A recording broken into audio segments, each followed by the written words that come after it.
Pinangunahan ni Dangerous Drugs Board Chairman Secretary Oscar Valenzuela ang isinagawang informants reward turnover sa ilalim ng programang Operation Private Eye at drugs destruction sa isang funeral home sa downtown Cebu City ngayong araw ng Miyerkules, Disyembre 17, 2025. Ang kaganapan ay inihanda ng Philippine Drugs Enforcement Agency Central Visayas o PDEA-7 kung saan dumalo rin dito si PDEA Director General Undersecretary Ezagani Neres at Regional Director Joel Plaza at iba pang mga uniform personnel sa Cebu sa pagkilala sa matagumpay na operasyon ng ahensya sa rehiyon upang linisin ang iligal na droga sa kalakaran ng publiko. Mayroong 4 na impormante ang nakatanggap ng kanilang cash rewards bilang pagtulong sa PDEA-7 na matuntun ang mga drug operators sa mga nalusad na mga bypass operations sa rehiyon. May kabuuang 775,000 pesos silang natanggap kung saan kalahati pa nito ay nakuha ni codename Luloy 6 sa kanyang partisipasyon sa Operation Private Eye. Sa kabilang banda naman, umabot sa kabuuang 468 million pesos sa illegal na droga ang sinunog kung saan 68,000 grams nito ay shabu, 866.64 grams ay marijuana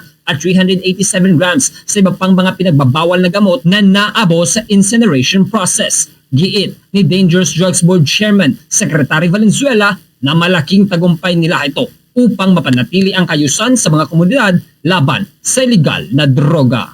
And the community work together, we can break the cycle of illegal drug and its abuse. As we continue to strengthen our programs and policies, therefore ang mandato ng the Dangerous Drugs Board, it is important to ensure that these efforts go hand in hand with strict enforcement of the law. Today, we shall witness the destruction of this seized drug. Each kilogram and gram destroyed represents lives saved, including families spared from destruction. Mula rito sa Bombo Radio Cebu, ako si Bombo Ken Apor ng Bombo Radio Philippines, the #1 and most trusted source of news and information. Basta Radio. Bombo!